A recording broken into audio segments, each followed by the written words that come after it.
Muy buenos días a todos.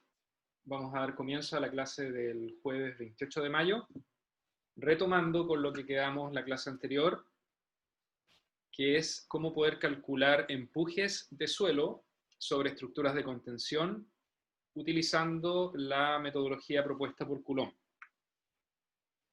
Lo que yo les conté en la clase anterior era que Coulomb notó una característica singular de los empujes de suelo cuando las estructuras de contención se desplazan, ya sea para desarrollar una condición activa o una condición pasiva.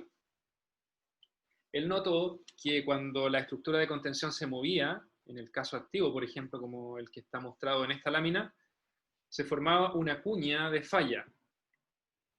Esa cuña de falla, si bien el suelo no es un material granular, obviamente, que no es continuo, cuando se produce un movimiento de la estructura de contención o del muro de contención, como está indicado en este caso, se produce un plano de falla sobre el cual desliza una masa de suelo. Algo que quedó pendiente de la clase anterior era mostrarles cómo ocurría esto en la realidad. Yo el día de ayer preparé una pequeña presentación donde les muestro imágenes de un video que hicimos hace algún tiempo en el laboratorio de sólidos, donde se muestra este efecto. Así que voy a pasar a esa presentación para explicarles de qué se trata. Si ustedes tienen, si lo quieren hacer, digamos, ahí está el link también al video que lo pueden descargar desde Google Drive y lo pueden ver completo, digamos, para que tengan una sensación más realista de cómo ocurre. Aquí yo simplemente hice unos pantallazos para que ustedes, para destacar algunos fenómenos que quisiera que ustedes se quedaran, digamos. Entonces, el experimento en cuestión es el que aparece en esta lámina, donde ustedes ven una caja de acrílico transparente. Ven ahí, hay una mano, ¿cierto?, con un guante que por un lado está sujetando la estructura de contención. El muro de contención es esa placa que aparece. Y por el lado derecho tienen una especie de tornillo, ¿ya? Lo que hace ese tornillo cuando el operador lo va apretando es que va desplazando ese muro de contención de un lado a otro. Lo puede desplazar tanto hacia la izquierda como a la derecha. A la izquierda del muro de contención que ustedes ven está el suelo que se está conteniendo. Y la característica de ese suelo es una arena, ¿cierto? Y lo que ustedes ven como unas manchitas negras o unas rayas negras horizontales son capas de arena que son de otro tipo, están teñidas de hecho. O sea, son los mismos granos, pero están teñidas. Y esto para que ustedes puedan ver por el costado lateral de esta caja transparente cuál es la deformación de ese material cuando el muro se mueve en una u otra dirección. Ese es el experimento. Y este experimento lo que trata de simular es cómo se mueve el suelo cuando la estructura de contención se mueve, ya sea a la izquierda o a la derecha, tratando de simular la condición activa y pasiva de empuje. Entonces, en este caso, como la estructura de contención no se está moviendo, nosotros podríamos decir que esa condición corresponde al caso geostático. No hay movimiento, se está conteniendo el material, ¿cierto? El material granular, y como no hay movimiento, se puede considerar, digamos, que se está en una condición geostática de distribución de fuerza. Ahora, lo que ustedes van a ver en la lámina a continuación es qué es lo que ocurre cuando se simula una condición pasiva de empuje. Lo cual quiere decir que el operador de esta caja lo que va a hacer es va a empezar a atornillar este tornillo, cosa que el muro de contención se mueva hacia la izquierda. Entonces, cuando eso ocurre, se alcanza una condición pasiva y fíjense cómo se deforma el suelo que está detrás de la estructura de contención. Se deforma de tal manera que se forma una especie de cuña que se monta sobre el suelo que estaba originalmente en forma horizontal. Aquí, para poder notar ese efecto, yo le puse en la lámina siguiente una línea donde se muestra, digamos, y a esa línea yo la llamo plano de falla. Entonces, todo lo que está sobre el plano de falla se considera como una cuña, que se deforma bastante poco. Fíjense ustedes que en la cuña las líneas horizontales permanecen casi horizontales en todo, digamos, siempre se permanecen horizontales, nunca se modifican.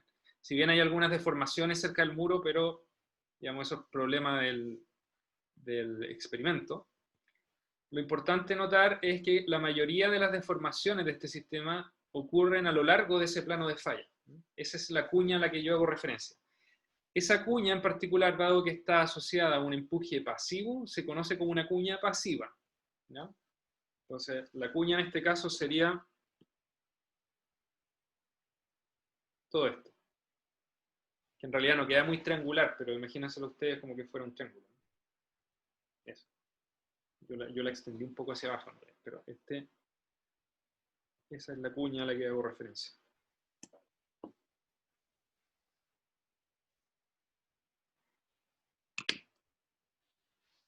Entonces, en el experimento siempre es más fácil para efectos de simulación, simplemente para que se vea bien el fenómeno, se hace la condición pasiva primero y después la activa, ¿ya? Entonces, lo que vamos a ver a continuación es el operador aquí se entusiasmó y cargó mucho, mucho más el sistema hacia la izquierda, ¿ya? Y lo que pueden ver en esta lámina es que además del plano de falla que teníamos originalmente, se forma como un segundo plano de falla, los cuales voy a dibujar ahora en color verde, ¿ya? Ustedes ven un plano de falla por acá y otro por acá. Los niveles de deformación para alcanzar esos planos de falla son bastante grandes, ¿ya? Fíjense que si yo hago esto en el video se ve mucho más ilustrativo, pero fíjense la posición original. La posición original del muro era, si lo podemos asociar a algo que no se mueva, digamos, puede estar asociado a este tornillo de acá, que estoy marcando en verde, ¿cierto? Ahí hay un tornillo, ¿cierto? Eh, entonces, si nos vamos ahora a la situación en la cual el operador se entusiasmó, digamos, el tornillo está ahí y el muro está acá. O sea, se desplazó todo eso que estoy marcando en verde. Hubo un gran desplazamiento para llegar a esa condición, lo cual en la realidad es bastante poco probable que ocurra. Esa distancia que se corrió el sistema es aproximadamente la mitad de la altura del relleno, lo cual es mucho. O sea, si en la realidad, por ejemplo, tuviéramos un relleno de altura, qué sé yo, 5 metros, eso quiere decir que el sistema se tendría que mover 2,5 metros para mostrar cuñas de esa forma y planos de falla de esa forma. Son deformaciones demasiado extremas. Eso para el caso de muros de contención. Yo en la clase anterior también les comenté que este tipo de deformación también ocurría en las fallas geológicas, ¿no? Esto, por ejemplo, correspondería al caso de una falla geológica de tipo inverso, ¿no? Una falla de tipo compresional. La falla de San Ramón, por ejemplo, que está digamos, al pie de la cordillera de los Andes, aquí en Santiago, es una falla de este tipo, una falla inversa. ¿Mm? Lo cual quiere decir que todo lo que está a la izquierda de la falla se subducta bajo la cordillera en este caso. Entonces, son sistemas análogos que se llaman, que son los mismos fenómenos, solo que a escala distinta. Aquí lo estamos viendo en una pequeña escala que representa un muro de contención, y en escala geológica representan fallas geológicas que mueven, digamos, distintos bloques de corteza terrestre. Ahora, lo que vamos a ver a continuación es qué es lo que ocurre si yo desplazo levemente el muro en la otra dirección, es decir, hacia la derecha.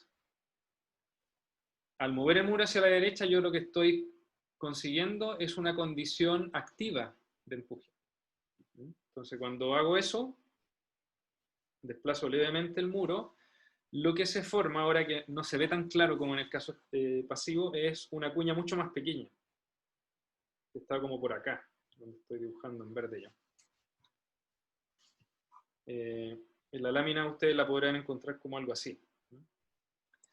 ese plano de falla es mucho más, fíjense, es mucho más empinado, es mucho más cerca de la vertical. Es decir, la cuña que se forma, que sería todo esto, que quedó bien desparramada, la verdad, esta cuña que yo estoy marcando en verde,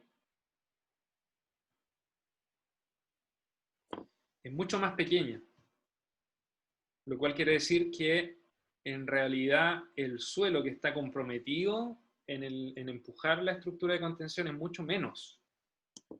¿Ya? Entonces, esa es una característica, ¿cierto? El suelo comprometido, la cuña es mucho más pequeña y el desplazamiento que se requiere para desarrollar esa cuña también es mucho más pequeño. ¿Ya? Es todo más pequeño. Vamos a ver más adelante que estos planos de falla se pueden caracterizar por ángulos. En este caso el ángulo yo lo voy a llamar, muy mal el color para ese fondo, quizás azul se nota más. Este ángulo lo voy a llamar θ A, ¿cierto? Es el ángulo del plano de falla desde la horizontal en la base. Y el otro ángulo del caso pasivo, fíjense que la cuña en este caso es mucho más grande. Ese ángulo lo voy a llamar θ sub P, que también se mide desde la horizontal hacia el plano de falla. Esos ángulos en el fondo definen los tamaños de las cuñas. La cuña pasiva es mucho, mucho más grande que la cuña activa. Por lo tanto, también eso nos indica que, que el empuje pasivo siempre es mucho más grande que el empuje activo. Es algo que ya lo habíamos visto en el caso de Rankine. Solo que en el caso de Rankine lo interpretamos desde un punto de vista de los esfuerzos.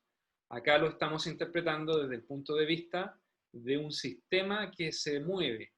Es un sistema mucho más físico. Nosotros podemos ver las cuñas que se desarrollan y por lo tanto entender por qué los empujes en un caso pueden ser más grandes que en el otro. Nuevamente, si ustedes quieren ver el detalle del video, lo pueden bajar de esta dirección que aparece acá. Esta presentación ya está en un curso, así que la pueden pinchar simplemente y les va a aparecer la opción de descarga. Voy a dejar un breve espacio para quienes tengan preguntas. Hay una pregunta de Orlando que dice, ¿por qué el ensayo activo se hace a partir del pasivo y no de la condición inicial? Lo que pasa, Orlando, es simplemente por una conveniencia en el laboratorio. Siempre en el laboratorio es más fácil primero simular la condición pasiva y después la activa, ¿no? Pero uno lo podría hacer, digamos, de cualquier forma, siguiendo cualquier secuencia. Lo que pasa es que se ve, entre comillas, más bonito cuando se parte con la condición pasiva. Nada más que por eso. La pregunta de Matías es, en el empuje activo el ángulo es más grande, ¿cierto? Sí, el ángulo, Matías, es más grande. El ángulo teta. Aquí, por ejemplo, en la figura que estoy mostrando, que estoy compartiendo, aparece un teta genérico, ¿cierto? Entonces, en el caso activo, ese teta es más grande que el teta pasivo. ¿Ya? Lo que es consistente con el hecho de que la cuña, el tamaño de la cuña en el caso activo también es más pequeño que en el caso pasivo.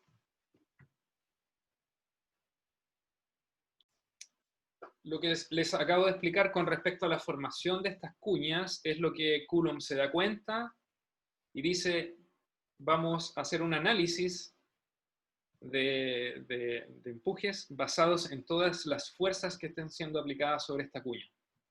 Entonces, como vimos en la clase anterior, él identificó que la fuerza, digamos, principal que había acá era el peso de esa cuña, y el peso de esa cuña tiene que ser soportado tanto por la resistencia del suelo a lo largo del plano de falla como del muro propiamente tal. Entonces él dijo, bueno, primero si nos fijamos en la resistencia que ejerce el suelo va a ejercer una resistencia R asociada a su componente friccional. Vimos que esa componente de fuerza uno la inclina, ¿cierto? Un ángulo phi desde la vertical, desde la perpendicular, digamos, al plano de falla. Si ustedes quieren ver la explicación de por qué esa inclinación, pueden revisar la clase anterior con más detalle. Hicimos algunos diagramas en la pizarra que son autoexplicativos.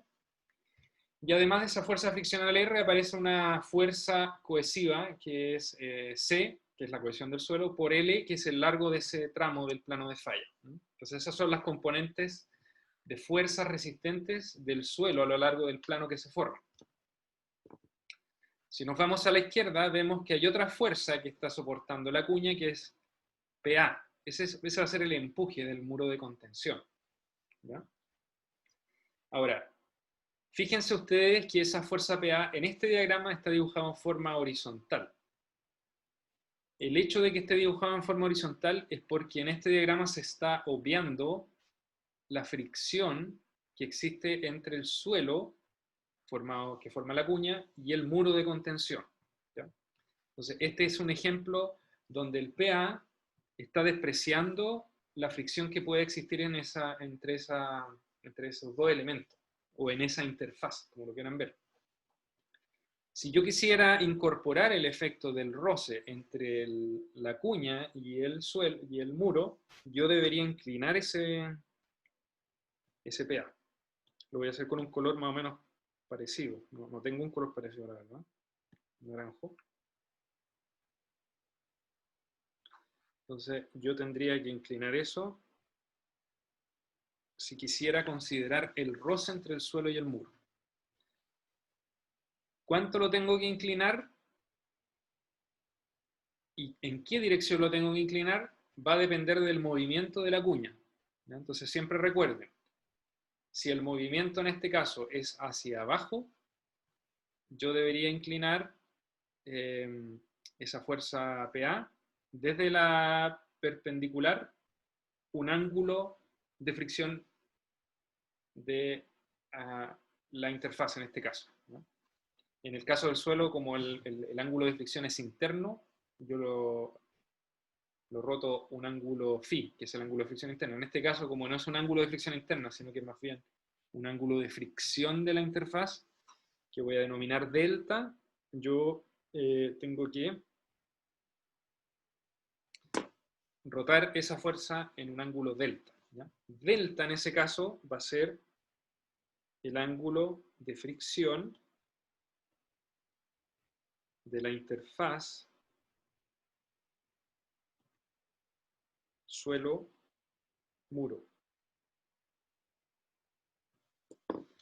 Típicamente ese ángulo delta es menor que el ángulo de fricción interna del suelo.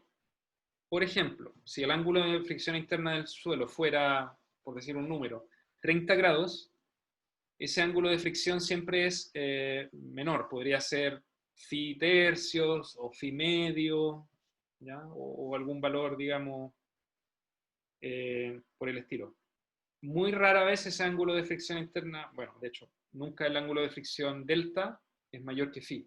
Entonces, delta siempre es menor que phi. Si el ángulo de fricción delta fuera mayor que phi, entonces la cuña no se formaría en la interfaz entre el suelo y el muro, sino que más bien se formaría en el suelo, ¿ya? Entonces, por eso que no puede ser mayor que phi. Siempre tiene que haber, además el ángulo delta siempre es menor porque los elementos de contención generalmente no son tan rugosos, son relativamente lisos, ¿ya? Ya sea hormigón, ya sea acero, ya sea, qué sé yo, madera, por ejemplo.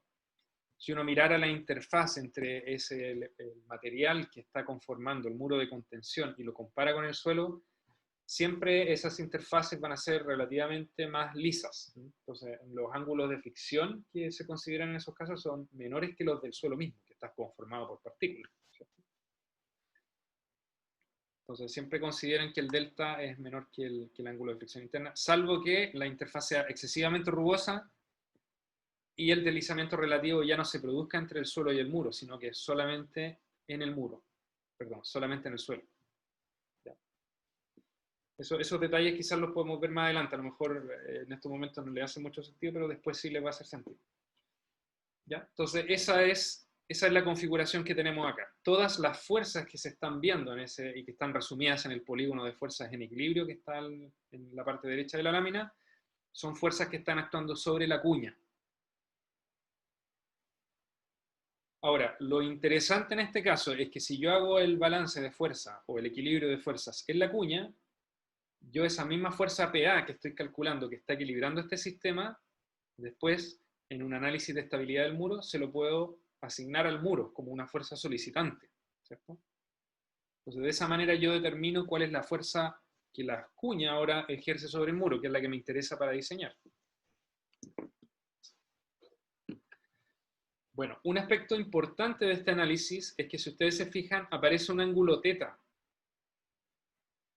que define el tamaño de la cuña. Ese ángulo teta parte desde la horizontal y crece hasta el plano de falla. Ese ángulo teta es un parámetro. ¿Qué quiere decir que es un parámetro? Que yo en realidad tendría infinitos tetas, con lo cual tengo infinitas cuñas.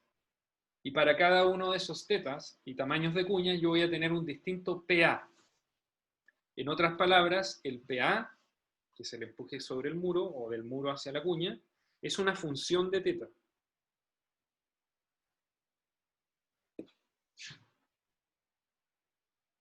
Y lo que ocurre es que para poder determinar el empuje activo en este caso, lo que yo tengo que hacer es primero encontrar cuál es el teta que ejerce el mayor empuje sobre el muro. O dicho de otra forma, el teta que hace que el PA sea máximo. O sea, ahí está un poco la gracia de este método, que en realidad no es si ustedes lo quieren considerar, un poco iterativo. ¿Ya? Porque ustedes necesitan encontrar primero el ángulo que hace que el P sub A se maximice. No me interesan los PA más chicos que el máximo, porque yo voy a diseñar siempre para la condición más desfavorable. Entonces, para poder encontrar ese P sub A en función de teta, lo que se hace usualmente es hacer equilibrio. Hacer equilibrio quiere decir sumatoria de fuerzas en la horizontal tiene que ser igual a 0 y equilibrio de fuerzas en la vertical tiene que ser igual a 0. Con eso tengo dos ecuaciones y las dos incógnitas que tendría en este caso son R y PA. Entonces, si tengo dos ecuaciones y dos incógnitas, aquí lo voy a anotar explícitamente, R y PA son las incógnitas. El peso lo conozco, W lo conozco porque conozco la geometría, ¿cierto? El peso se calcula como el área de eso, ¿cierto? El área de la cuña por el peso específico de la cuña, que debería ser un dato. Lo voy a anotar en chiquitito por acá. Va a quedar un poco desordenado, después ustedes lo pueden notar un poco. Entonces el peso va a ser gamma por el área transversal de la cuña. El área se determina simplemente con geometría. El C', que es la cohesión, debería ser un dato. El L se puede calcular por geometría, por lo tanto esa fuerza la tengo. Y las dos incógnitas que tendría serían el R y el P sub A. Entonces dijimos que el equilibrio me da la ecuación de que la sumatoria de fuerzas horizontales es igual a 0 y la sumatoria de fuerzas verticales es igual a 0. Entonces ahí, manejando las ecuaciones, yo puedo llegar a una expresión para poder determinar analíticamente el P sub A en función de teta. ¿Ya? Ese es el procedimiento. Esto se lo estoy contando porque lo que va a ocurrir en la clase más adelante es que yo les voy a dar las ecuaciones listas. Ustedes no tienen que deducirlas. Pero si las quisieran deducir para un caso especial, ustedes saben de dónde salen. ¿Ya? Si tienen dudas, hasta ahora aprovechen de preguntar porque voy a pasar un paso más adelante.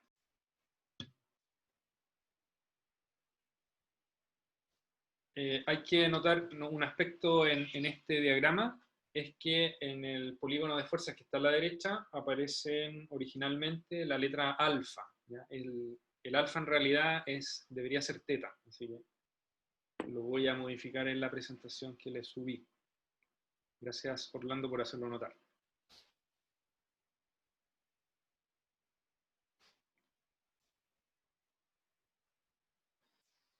después de haber hecho análisis, hacer equilibrio en esta cuña y imponer equilibrio, ¿cierto? Lo que se obtiene son expresiones analíticas para poder determinar el P sub A en función de teta. Y lo que aparece en esta lámina son ecuaciones para tres condiciones. La primera ecuación que aparece en el listado es considerando que efectivamente el material que se está conteniendo tiene un ángulo de fricción interna, pero además tiene una cohesión, ¿ya? Entonces ustedes lo que tienen ahí es que P sub A de teta es gamma h cuadrado medios por tangente de teta menos phi, partido por tangente phi, menos una componente cohesiva. Un término cohesivo, que fíjense que tiene un signo negativo. ¿Qué quiere decir que tenga un signo negativo? Que si yo tengo cohesión, de alguna manera voy a reducir el empuje que está siendo aplicado sobre la estructura. Recuerden que ahora estamos hablando de empuje sobre la estructura como reacción, o más bien es la misma fuerza que está siendo aplicada sobre la cuña. Ahora nosotros pasamos esa fuerza, pero como una solicitación al muro, que es lo que nos interesa, ¿cierto? Entonces, la primera ecuación es con cohesión. La segunda expresión, fíjense que lo único que hice ahí fue decir, bueno, ¿qué pasa si el suelo ahora no tiene cohesión? Es decir, C igual a 0. Si es C igual a 0, todo ese término que estaba a la derecha desaparece simplemente. ¿Ya? Súper fácil.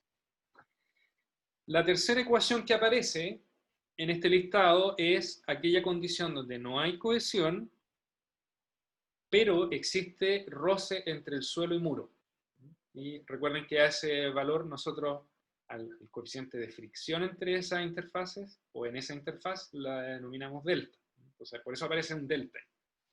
Y ahí fíjense que la expresión se modifica un poco. Aparece el mismo gamma h cuadrado medio por tangente de teta menos phi partido por tangente de teta, pero ahora se le multiplica un término a ese término original. Se multiplica un término que depende de delta. ¿Ya? Entonces, lo que voy a mostrarles a continuación es qué ocurre cuando uno grafica cada una de esas ecuaciones y cómo podría obtener el máximo valor de esas ecuaciones, o como luce, digamos, ¿sí? Por eso que ahí, al final de esta lámina dice el máximo PA que se obtiene como función de teta, ese va a ser el empuje activo, el máximo que nos entregue esa ecuación. ¿Ya? Entonces vamos a ver algunos ejemplos en las láminas a continuación. Bueno, lo que aparece en esta lámina es un gráfico. Hay una pregunta de Jorge que dice, profe, ¿y no se tiene el caso con cohesión y roce entre el suelo y el muro? No lo hice acá, ¿ya? Se podría hacer, pero no lo tengo entre los ejemplos. Lo único que habría que hacer es el equilibrio considerando una fuerza adicional solamente. Va a tener una expresión un poquito distinta. No, aquí solamente puse esos tres casos que son como los más generales, diría yo. Pero se pueden hacer, digamos. No hay mucho más complicación que hacer el equilibrio y sacar la expresión. ¿Ya? Lo que me interesa ahora es que más o menos entiendan qué representan cada una de esas ecuaciones, las condiciones que estás tratando de representar en la realidad, y si uno la grafica como luce. ¿Ya? Entonces lo que tenemos acá en este gráfico son tres líneas o tres curvas. Cada una de esas curvas corresponde a un suelo que tiene un distinto ángulo de fricción interna. Entonces la verde corresponde a un ángulo de fricción interna de 40, la azul a un ángulo de fricción de 30 y la roja a un ángulo de 20. Lo que está en el eje X corresponde al ángulo teta. El ángulo teta, recuerden, es el ángulo que está desde la horizontal hacia el plano de falla. Y lo que aparece en la vertical es el PA, el empuje que se ejerce. Entonces fíjense que cuando uno grafica la función, que de hecho está ahí escrita ahí abajo, PA de teta es gamma h cuadrado medio por tangente de teta menos phi partido por tangente de teta. Cuando uno evalúa esa ecuación con los parámetros que aparecen en ese cuadrito, ¿ya? Que es h igual 5 metros, un muro de 5 metros de altura, sin cohesión, con un peso específico de 20 kilómetros metro cúbico y un delta, que es el ángulo de fricción entre el muro y el suelo, 0. Si uno lo evalúa de esa manera, obtiene las curvas que están ahí. Entonces, ¿cuál sería para cada caso el empuje activo? El empuje activo sería el máximo de cada una de esas curvas. Yo aquí lo representé con una línea segmentada, fíjense, una línea segmentada que marca justo el máximo. Entonces, ¿cuál es la primera conclusión de este análisis? Es que el empuje disminuye al aumentar el ángulo de fricción interna del suelo, ¿cierto? Cada una de estas curvas, ¿cierto? La curva se va haciendo más pequeña a medida que el ángulo de fricción crece. Por ejemplo, si yo tomo la curva roja, que equivale a un relleno que tiene un ángulo de fricción pequeño de 20 grados, ¿cierto? El empuje que ejerce sobre la estructura de contención sería en torno a 123 kilonewton, eso es por metro, me equivoqué ahí en la unidad, esto debería ser kilonewton por metro. Para el caso de un material con un ángulo de fricción de 20 grados, el empuje sería de en torno a 123 kilonewton metro, ¿cierto? Si ahora el material que se está conteniendo tiene un ángulo de fricción mayor de 30 grados, esta gráfica me indica que debería tener un empuje del orden de por ahí 75 kilonewton metro. Y si el ángulo de fricción del material retenido fuera aún mayor, en realidad eso es como cerca de 80 casi. Si el ángulo, bueno, no importa. Si el ángulo fuera aún mayor, un ángulo de fricción de 40 grados, tendría probablemente ahí, no sé, puede ser como 50 kilómetros metros. Entonces, la conclusión es que mientras mayor sea el ángulo de fricción del material que yo estoy conteniendo, el empuje es más pequeño. Más ángulo de fricción, menos empuje. Esa es la primera conclusión. La segunda conclusión es que el ángulo crítico, que es aquel ángulo donde se produce el máximo empuje, ¿sí? Para el caso de phi igual 40 grados, por ejemplo, el ángulo crítico sería este.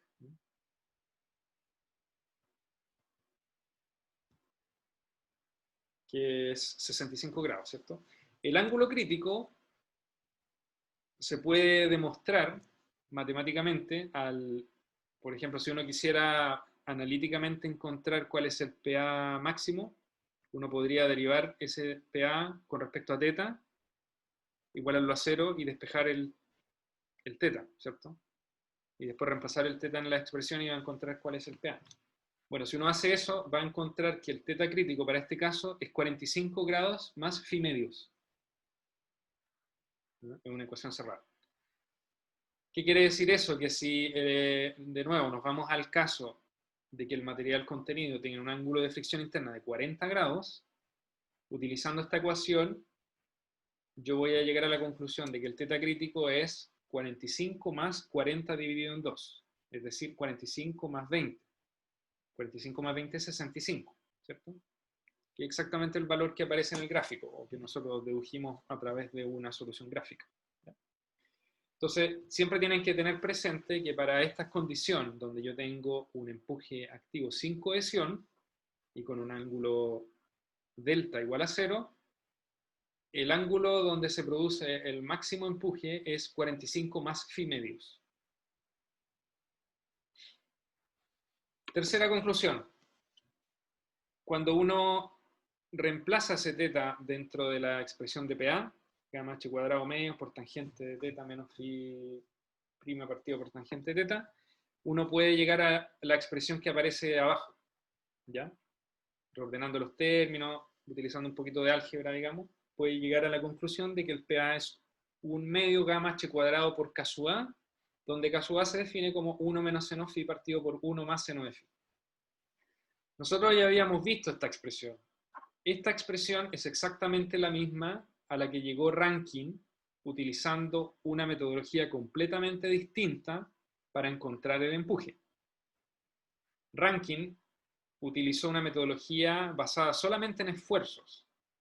Esfuerzos que graficó en el espacio tau sigma y que los comparó con la envolvente de falla definida por Mohr-Coulomb. Más bien por Coulomb en realidad. Utilizó como la teoría de Coulomb. O sea, Coulomb, el supergenio, resolvió los dos problemas.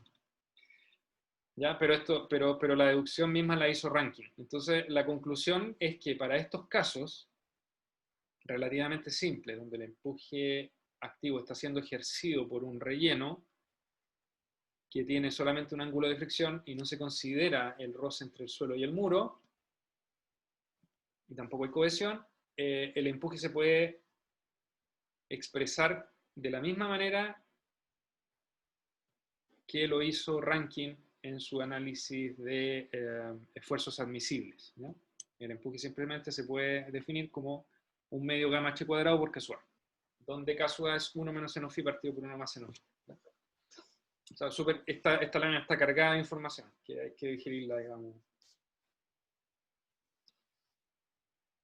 Segundo, aquí en esta lámina se muestra exactamente el mismo tipo de ejercicio, solo que ahora estamos considerando que el material, además de tener un ángulo de fricción, tiene una cohesión. Los parámetros que se van a considerar en este caso son los que están en el cuadrito en celeste, ¿cierto? La altura del muro va a ser la misma, 5 metros. La cohesión ahora va a ser muy pequeña, 5 kilopascales. ¿Por qué elegí 5 kilopascales? Si ustedes recuerdan el ejercicio 2, hubo mucha gente que cuando se le preguntaba qué parámetros de resistencia al corte se le podrían dar a los resultados de ensayos de laboratorio, mucha gente que puso el ángulo de fricción interna correcto, que estaba en torno a 32 o 33 grados. Sin embargo, muchas personas, viendo la cohesión que entregaba ese material o los resultados, dijeron, bueno, vamos a considerar una cohesión de 5 kilopascal, que son en kilogramos fuerza por centímetro cuadrado, es un valor mucho más pequeño. Son 5,005 kilogramos fuerza por centímetro cuadrado, creo. Que parece un valor muy pequeño, muy, muy pequeño. De hecho, es un valor muy pequeño, pero que puede tener un impacto súper fuerte en los empujes, por ejemplo, en este caso. ¿Ya? Así que por eso elegí ese valor, para que ustedes se den cuenta que cuando uno interpreta ensayos de laboratorio, por muy despreciable que parezca la cohesión que pueden tener algunos materiales en base a los datos, si yo considero esa cohesión puede tener un impacto fuerte en los diseños. ¿Ya? Y si yo no estoy absolutamente seguro de que existe esa cohesión, puedo estar en un lado poco conservador. Bueno, el tercer parámetro que aparece acá es un peso específico de 20 kilonewton-metros cúbicos, y nuevamente aquí se desprecia el roce que puede existir entre el muro y el suelo, delta igual a 0. La ecuación que se está graficando acá es la que aparece abajo, para el caso de material con cohesión y con ángulo de fricción, es un poquito más larga la expresión, y las curvas que aparecen son exactamente las similares a lo del caso anterior, ¿no? La roja corresponde a el material con ángulo de fricción de 20, azul para 30 y verde para 40. Entonces, ¿cuáles son las conclusiones? Yo las llamé observación acá, pero son conclusiones de este análisis. Primero, claramente los empujes disminuyen al aumentar la cohesión del suelo. Y por muy pequeña que sea la cohesión, los empujes disminuyen bastante. Si nos fijamos, por ejemplo, solamente en la curva roja, que representa un suelo con un ángulo de fricción de 20 grados y una cohesión de 5 kilopascales, vamos a ver que el empuje, que es el valor máximo de esa curva, es en torno a 87 kilonewton por metro. Aquí también me equivoqué en la unidad, son todos kilonewton metro. Si lo comparamos con el caso donde no hay cohesión, el empuje en ese caso es 123 kilonewton metro. Es decir, 123 dividido en 87 es igual a un 40% más de fuerza. O sea, en el fondo se redujo en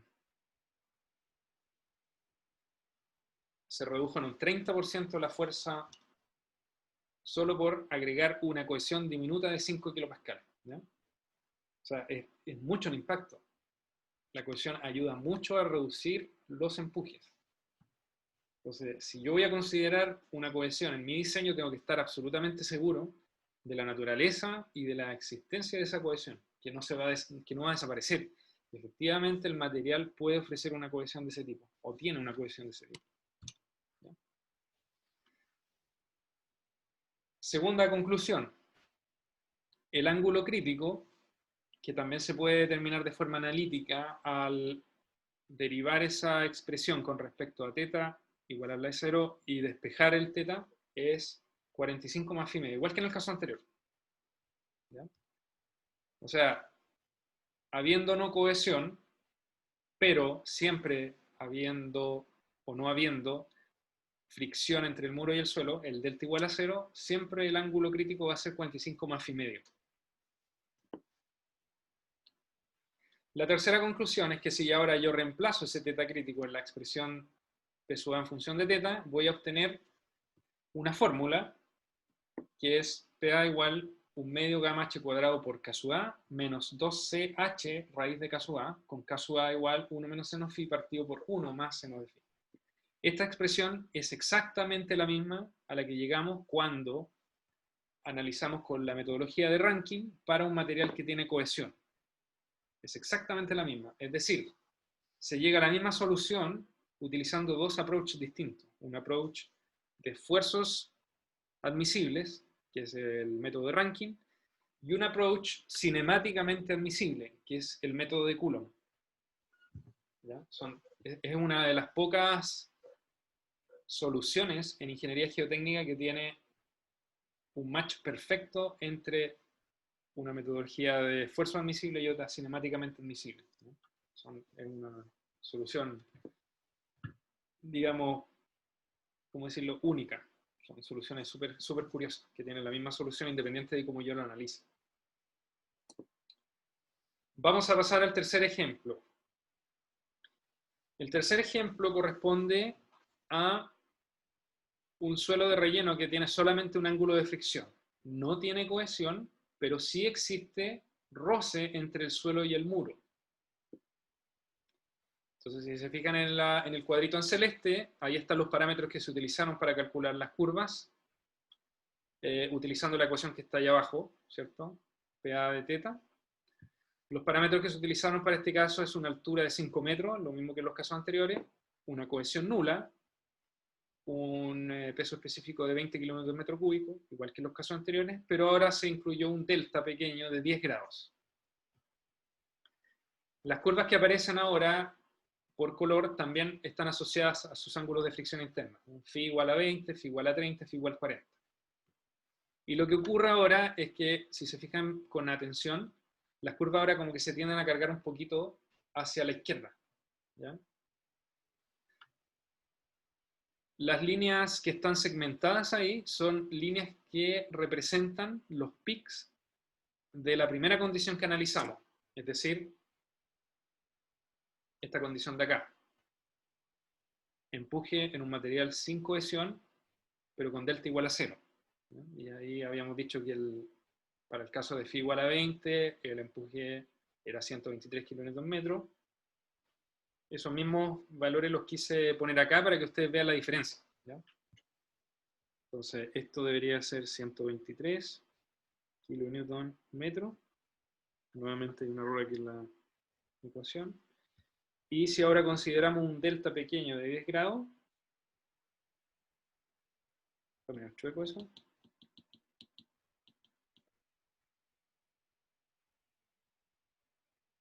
Está más fácil. Nos va a dar un empuje de 110.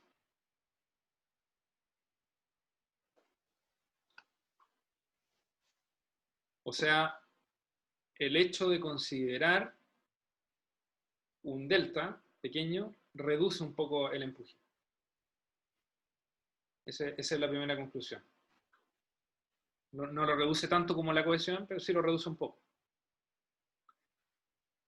Otra característica de esta solución es que fíjense que los óptimos o los máximos de las curvas ahora se desplazan un poco a la izquierda, por lo tanto el ángulo crítico que nosotros habíamos encontrado, que era 45 más phi medio, ya no aplica para este caso. Ya, habría que calcularlo analíticamente, debe ser una expresión que incluso debe depender de delta, no se usa mucho. Lo que sí, el empuje activo se puede expresar como un medio gamma h cuadrado por K sub A, con K sub A que es un poquito más complejo que en el caso anterior, y aparece la expresión ahí escrita. Se los dejé para que ustedes lo puedan programar si quieren. ¿No? Entonces aquí, por el hecho de incluir el rosa, ahora la expresión se vuelve un poquito más fea, ¿no?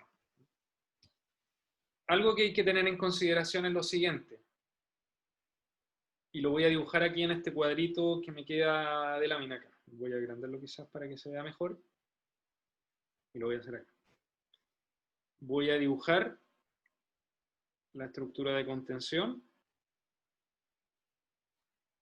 rectangular.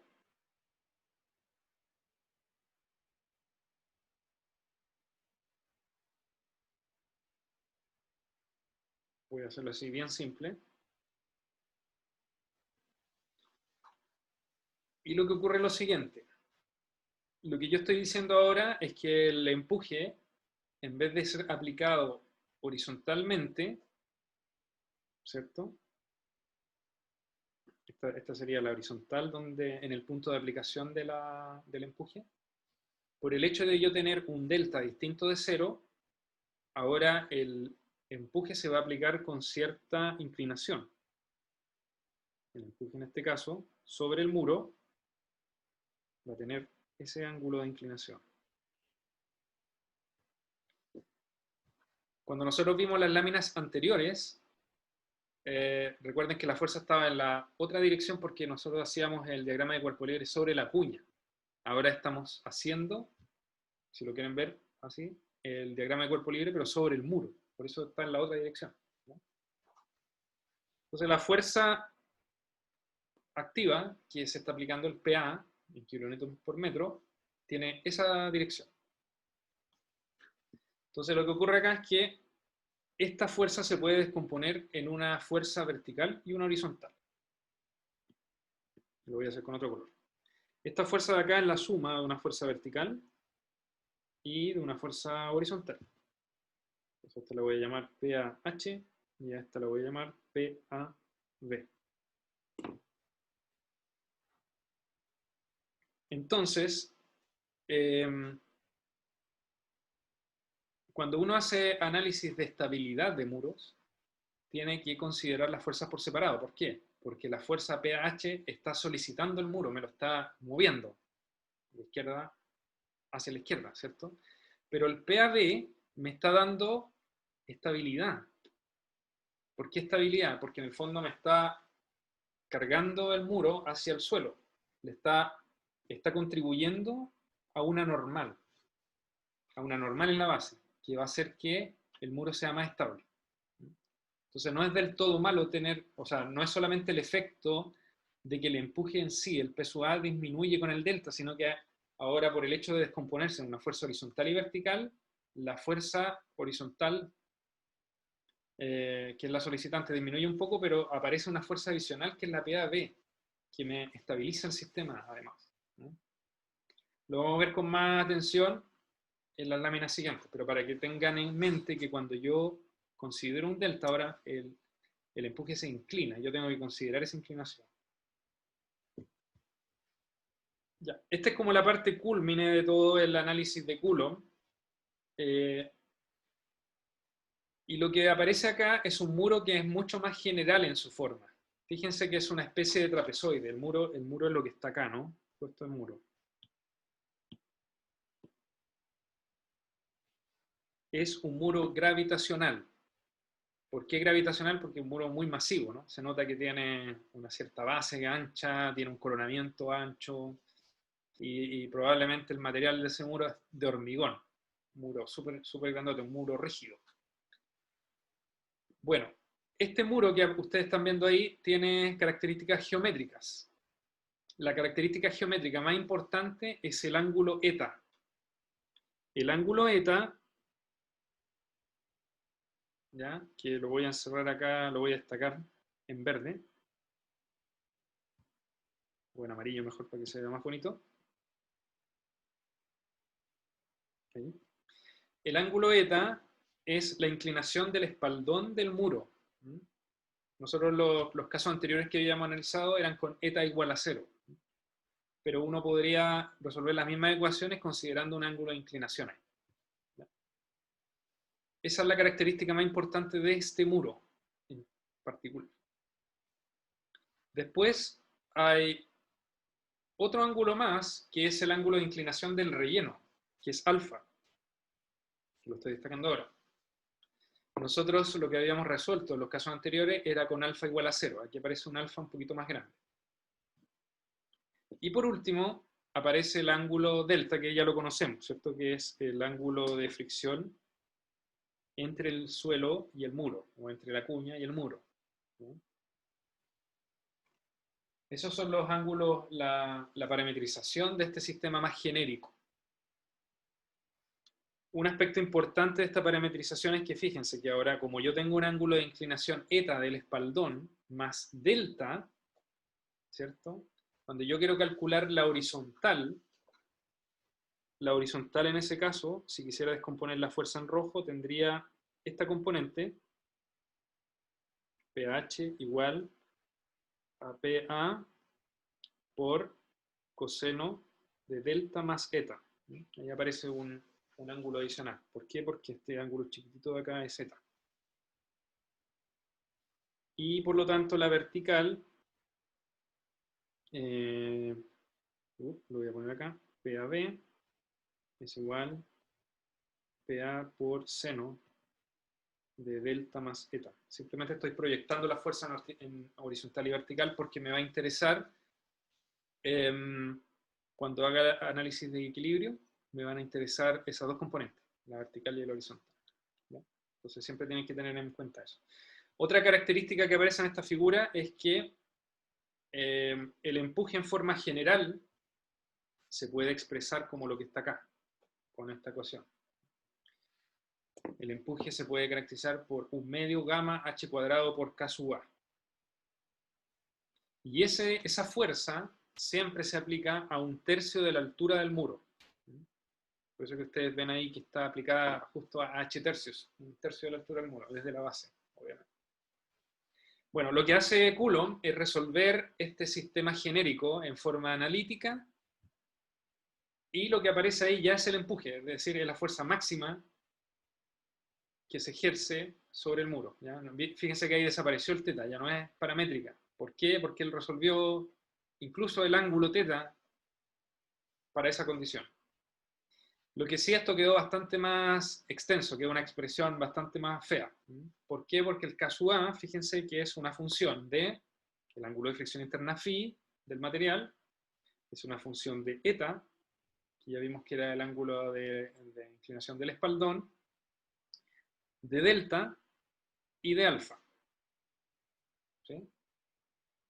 Entonces, para poder encontrar el K sub A, lo que uno hace usualmente es programar esta formulita, ya sea en la calculadora o en Excel. Aquí recuerden que los parámetros son siempre los mismos. El gamma que aparece en la expresión de P sub A es el peso específico del suelo retenido. Suelo contenido, ¿no? H es la altura del muro, ya lo vimos. Y el resto del ángulo ya lo describí, ¿cierto? Bueno, así como Coulomb resolvió el K sub A en forma analítica, también resolvió el teta A en forma analítica. Y el teta A tampoco es que sea mucho más bonito, es phi más el arco tangente de una razón, que es menos la tangente de phi menos alfa más C1 partido por C2. Esas constantes C1 y C2 también están escritas ahí en la lámina. Entonces, lo que uno usualmente hace es programar esas ecuaciones. Uno las programa y las tiene en la calculadora o la tiene en un Excel. Y dependiendo de las dimensiones, de los parámetros del problema, uno le pone valores, digamos, y obtiene el P sub A y obtiene el teta sub A. ¿Ya? ¿Por qué es importante determinar el teta sub A? Porque el teta sub A nos define cuál es el plano de falla. ¿Por qué es importante conocer dónde está el plano de falla? Porque ya vimos en las láminas que les mostré al principio de esta sesión que el hecho de que se forme una cuña de falla nos está indicando que la cuña en la que se está moviendo, si es que se llegara a desarrollar el empuje activo. Y todo lo que está fuera de la cuña no se mueve. ¿Ya? En otras palabras, si yo, por ejemplo, qué sé yo, curioso, un día voy a mirar cómo se está construyendo un muro y me paro justo aquí arriba. Si me paro ahí arriba y se llega a activar la condición activa, valga la redundancia, yo voy a estar parado sobre la cuña y voy a estar aportando con mi peso a desestabilizar el sistema. Y probablemente si la cuña se mueve mucho, yo me voy a caer, ¿cierto? Voy a quedar metido en la cuña de falla. En el caso extremo, imagínense que ustedes tienen una estructura ahí arriba. Si tienen una estructura, esa estructura es súper peligrosa porque va a estar en una zona que probablemente va a estar comprometida si es que se produce una falla del sistema. Si yo, por el contrario, soy más cauto y conozco cuál es la cuña de falla y me paro acá, es muy probable que no me pase nada. ¿Por qué? Porque voy a estar fuera de la cuña de falla. Bueno, eso que yo les cuento en forma bien, digamos, coloquial, es algo en lo cual uno se fija mucho cuando está diseñando muros. Es saber si yo estoy o no en la zona que está afectando la cuña. Por ejemplo, yo podría tener una sobrecarga en el relleno. Una sobrecarga quiere decir una carga distribuida. Lo voy a representar como Q. Así, las mismas cargas que uno utiliza en isostáticas, por ejemplo, ¿cierto? Para poder calcular vigas, qué sé yo, cualquier tipo de elemento. Entonces, esa carga Q, por ejemplo, está siendo aplicada en toda la superficie del relleno, pero yo sé que hay una zona que me interesa porque esa sobrecarga se está aplicando a la cuña misma. Entonces, si yo quisiera resolver el problema, tendría que considerar esa sobrecarga como una fuerza adicional que está siendo aplicada sobre la cuña. Me parece que hay un par de preguntas en el chat. Dice, ¿no se tiene el caso con cohesión y roce entre el suelo y el muro? Generalmente, cuando se utilizan estas expresiones, se desprecia el efecto cohesivo, ¿ya? Es como una convención. Si uno quisiera incluir el efecto de la cohesión, a veces uno le puede, porque recuerda, la cohesión ayuda, ¿ya? Entonces yo a esa expresión P sub A, un medio gamma h cuadrado por K sub A, tendría que restarle un término, que es proporcional a la cohesión. Entonces uno podría agregarle un término, qué sé yo, 2C raíz de K sub A, calculado de esa forma. Pero generalmente no se utiliza mucho porque recuerda que el efecto de la cohesión es muy importante. O sea, podría yo terminar con un empuje cero, lo cual es súper difícil de creer. Entonces, como en forma conservadora, muchas veces se utiliza o se desprecia la cohesión para hacer estos análisis más generales, ¿ya? Pero si tú tuvieras, digamos, ahí al límite y quisieras justificar la estabilidad de tus sistemas, podrías asumir que tiene una componente cohesiva que te está reduciendo ese empuje, ¿ya? Bueno, ya me parece que estamos llegando al final de la clase. Les voy a dejar como propuesto que revisen las láminas siguientes. Les voy a explicar brevemente de qué se trata. Porque lo que hice después, en las láminas siguientes, es programar esta ecuación.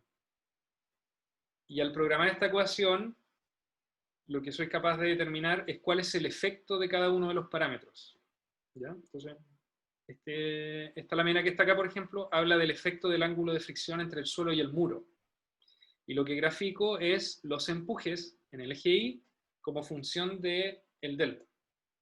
Entonces, ahí aparecen las observaciones. Por ejemplo, la primera dice, el ángulo de fricción entre el suelo y el muro no puede ser mayor que el ángulo de fricción interna del suelo. Si la interfaz es muy rugosa, la localización de deformaciones se produce en el suelo y en tal caso delta igual a phi, ¿no?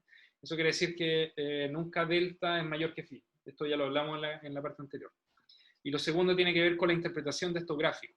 Dice, el ángulo de fricción entre el suelo y el muro reduce la componente horizontal del empuje activo y a la vez aumenta la componente vertical. Ambos efectos mejoran la estabilidad del muro. Sin embargo, el aumento de la fuerza vertical puede comprometer la estabilidad de la fundación del muro. ¿Qué quiere decir esto? Que el P sub AB que dibujé ahí podría llegar a ser lo suficientemente grande como para que el muro, además de su peso, tenga una fuerza vertical que ejerce una presión sobre el suelo de fundación que es muy grande, ¿ya? El suelo de fundación es lo que está acá.